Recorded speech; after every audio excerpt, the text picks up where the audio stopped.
At last 2 mass wait করার পর আজকে আমরা মায়ের কাছে পৌঁছাতে পারছি। আজকে আমাদের অনেক ঘাত প্রতিঘাত পেরিয়ে আজকে আমরা 2 মাস ধরে অপেক্ষা করে আজকে আমরা যাচ্ছি নৈহাটি বড়মার কাছে। গাড়ি করে রওনা হয়ে গেলাম আমরা 4 জনে মিলে। খুব ভোরবেলা উঠেছি, ভোর ভোর সেখানে যেতে হয়, না হলে প্রচুর পরিমাণে ভিড় হয়ে যায়। গঙ্গার ঘাটে এসে টিকিট কেটে স্টিমারের দিকে আমরা রওনা হয়ে গেলাম। এক একজনের 8 টাকা করে নিয়েছিল।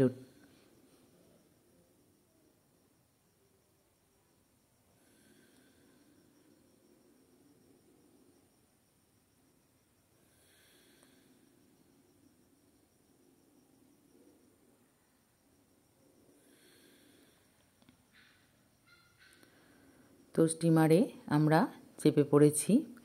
তো সেই সময় খুবই ফাঁকা ছিল। যখন আমরা খুব ভোরে গেছি তখন স্টিমারে খুব একটা লোক ছিল না। তো আমরা বসার ভালোই জায়গা পেয়ে গেছিলাম। তো আমার বর যেহেতু উপরে ছিল, আমি আর আমার বোনও ওপরে গেলাম। আমার বর খালি আমাকে বকছে, বলছে নিচে নেমে যাও, জলে পড়ে যাব।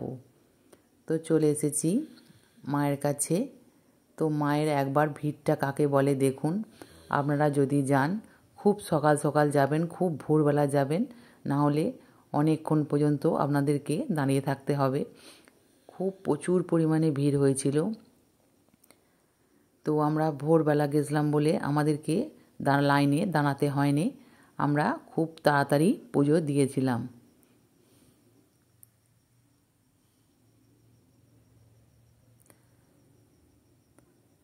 তো এখানে ভিডিও করা বা ছবি তোলা বারণ, কিন্তু আমাদের তো ছবি তুলতে দিচ্ছিল না, কারণ আমরা একটু সরে গিয়েই ছবিটা তুলেছিলাম।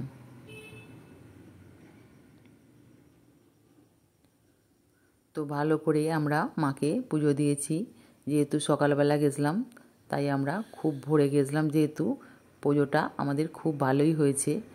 তো এখানে আমরা এখান থেকে ডালা নিয়েছিলাম। তো পুজো আমাদের হয়ে গেছে, ওরা ডালাটা প্যাক করে দিচ্ছে আমাদেরকে।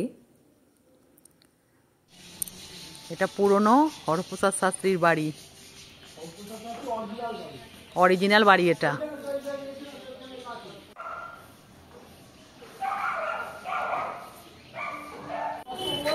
রাস্তার দুপাশে অনেক মা বড় মার ছবি নিয়ে বসেছে, আপনারা চাইলে এখান থেকেও কিনতে পারেন।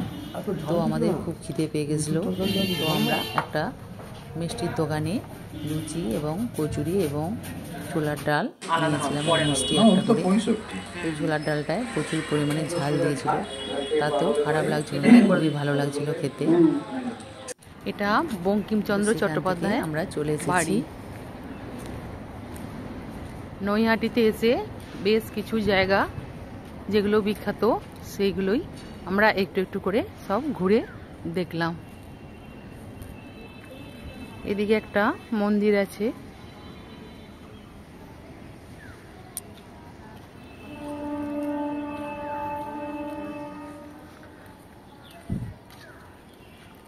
বাইরে থেকেই দেখতে হবে, ভিতরে ঢোকা যাবে না,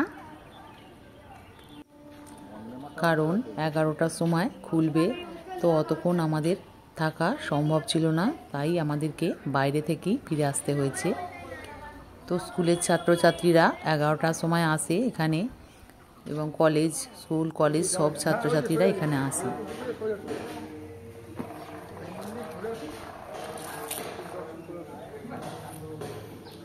বঙ্কিমচন্দ্র চট্টোপাধ্যায়ের বাড়ি থেকে সোজা আমরা চলে এলাম হনুমানজির মন্দিরে। এই যে সেই হনুমানজির মূর্তি, এইখানে নেবে পুজো হয়। এখন বোধহয় হবে না, এখন হবে না, কাছে পরে এইখানে নেবে পুজো দিতে পারে সবাই পুজো। এটা রাম সীতার মন্দির। এদিকে কৃষ্ণ রাধিকারও মূর্তি আছে।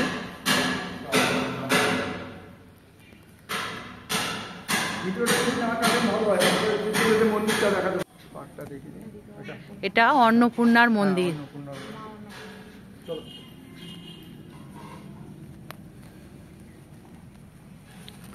ব্যান্ডেল চাল ভিডিও করতে যান নাকি? হ্যাঁ, ব্যান্ডেল চাল ভিডিও করতে যান নাকি, না ওদিকে যান না? ওইদিকে যাই না আমি।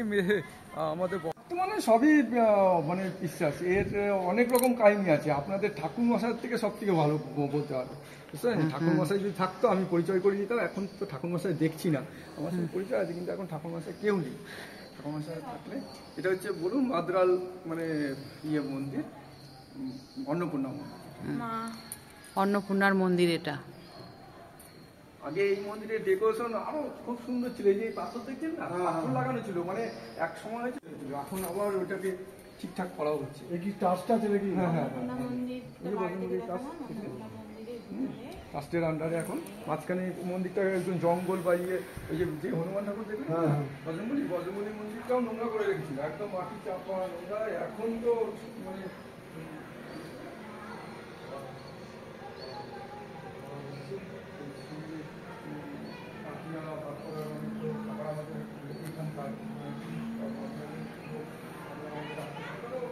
গোটাটা ঘুরিয়ে আপনাদেরকে একবার দেখিয়ে দিলাম।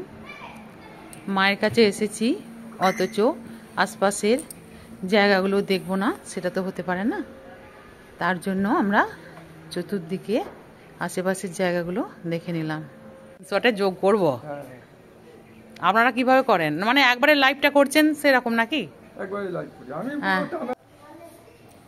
এটা শিবলিঙ্গের মূর্তি এবং এখানে সকলে পুজো করে।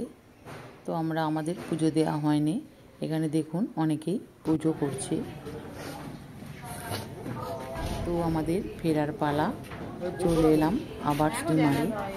তো ভিডিওটি যদি ভালো লাগে তাহলে আপনাদের কাছে অনুরোধ করব লাইক এবং শেয়ার ও সাবস্ক্রাইব করবার অনুরোধ রাখলাম।